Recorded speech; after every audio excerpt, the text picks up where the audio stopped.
Product provided by Nintendo.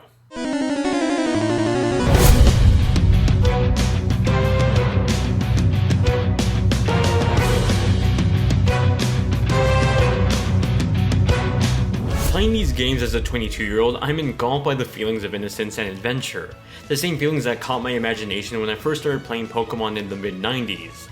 While this reimagining is certainly easier than the games I grew up playing, the magic of it is all still here and in some aspects, better than ever.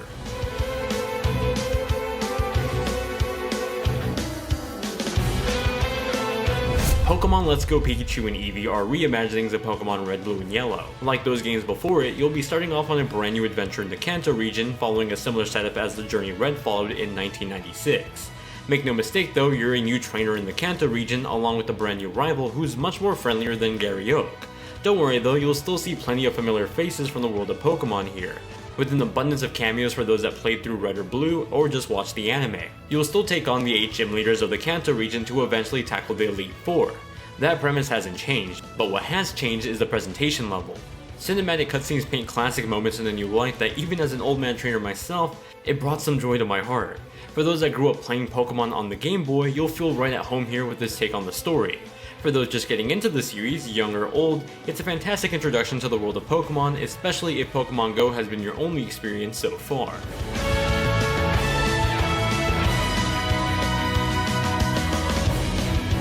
Upon starting Pokemon Let's Go, I was quickly immersed in a feeling of nostalgia. It's a reimagining of the original Pokemon games on the Game Boy that tackled the original 151. Updated with a brand new HD look, things look familiar, but they certainly play differently too. Pokemon Let's Go aims to act as an introduction to the Pokemon RPG series, like a transition for those that started off with Pokemon Go. It's with that in mind that this new take on the series does a lot of quality of life changes that make things more approachable. Perhaps the biggest change is the Pokemon encounters. While exploring the Kanto region, you'll no longer run into random Pokemon in the grass. Now you'll actually see Pokemon avatars spawn in the world. If you want to try catching a Pokemon, you'll have to run into them to initiate an encounter. Some of these Pokemon will also have special traits to them, like being either tiny or large, indicated by the aura around them. Once you're in an interaction with a Pokemon, you'll be presented with a capture method that's similar to Pokemon Go, rather than the traditional RPG. You'll no longer weaken Pokemon to raise your chance of capturing them.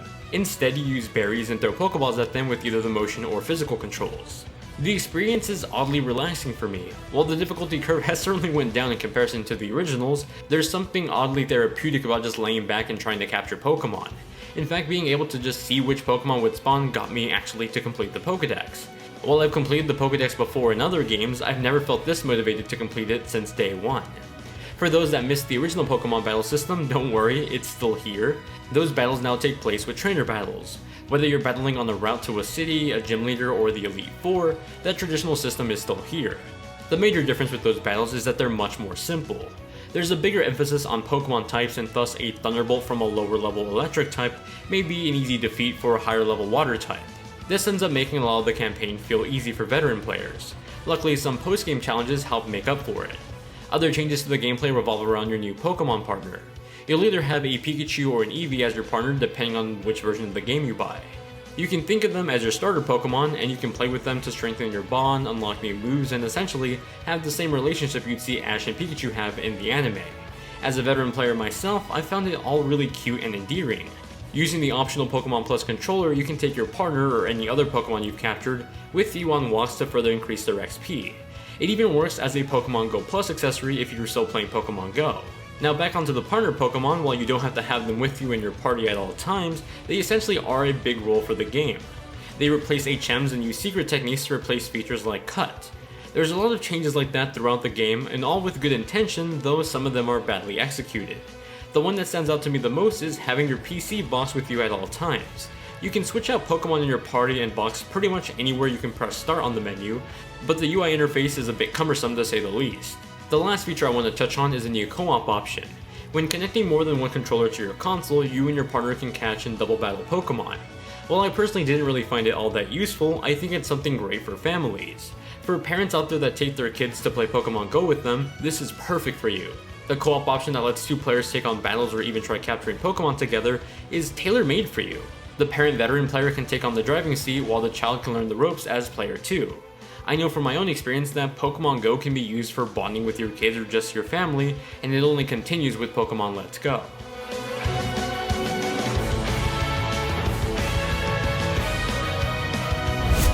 Pokemon Let's Go Pikachu and Eevee are the most impressive looking visuals I've seen in a mainline or at least RPG Pokemon game.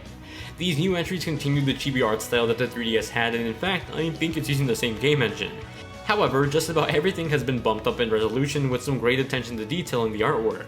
Character models are vibrantly saturated. Whether they're a trainer or a Pokemon, everything has this sense of personality to it, and I love it. Small touches like the water Pokemon art in Misty's gym just put a smile on my face. One specific touch I love that I think a lot of us take for granted in other games is just how realistic the Pokemon sizes are in this game. Comparing the size of something like an Onix to a Pikachu, you can actually see the size difference in the world. To me, it helped better sell the realism of the Pokemon lore. Seeing iconic moments from the original games be fully animated with cutscenes only helped make my adventure feel grander, even as a veteran player. Really, my only two gripes with the presentation were the quality of shadows and some of the backgrounds.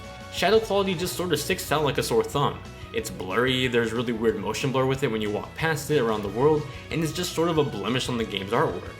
Some of the backgrounds in Pokemon battles can also just feel like lazy blurred out backgrounds that could have easily been modeled to look better. I mean, just look at something like this in comparison to this. There's obviously some sort of quality consistency issue here. Despite those gripes though, I found myself loving this familiar art style in the new HD look. Whether I was playing dock or on the go, performance seemed great. Pokemon Let's Go runs at 1080p 30 in dock mode and 720p 30 in handheld mode, and both run at a locked frame rate.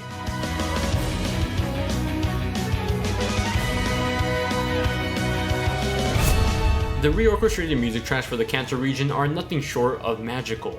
Pallet Town's theme brought me back to the backseat of my family car, eagerly waiting for the street lamps to let me see what was going on my Game Boy.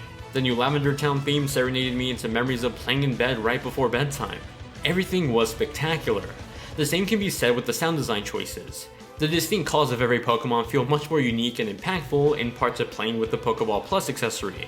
The accessory, though pricey, is a great controller option that immersed me into the world of Pokemon thanks to the added feedback like character sounds and vibrations.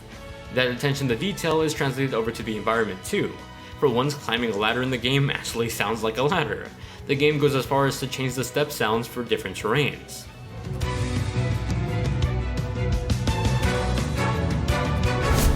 Pokemon Let's Go is a new take on the RPG classic to cater to both young and new players alike. That means an easier campaign walkthrough that may initially turn off hardcore players. As a veteran player myself though, I was quite entertained by the new visual presentation of the adventure, along with the great challenges in the post-game content. For the more casual audience, this is most certainly your Pokemon game, and your gateway into the hardcore games itself. What you get here are friendlier mechanics that show you the ropes of the RPG series if Pokemon Go has been your only experience so far. This isn't the next mainline Pokemon game by any means, but it's still worth looking into whether you're new or old to the world of Pokemon. I'd even go as far as to say that I'd love for them to adopt some of these features in the main game next year. I give Pokemon Let's Go Pikachu and Eevee a 9 out of 10. Thank you so much for watching my review. If you found it useful or enjoyable, then please consider giving it a thumbs up and subscribe for more reviews just like it. If you want to keep up to date with me off of YouTube, then you can find my Twitter, Instagram, and Discord links in the description down below. Thank you all once again for watching, hope you guys have a great day, and keep on gaming.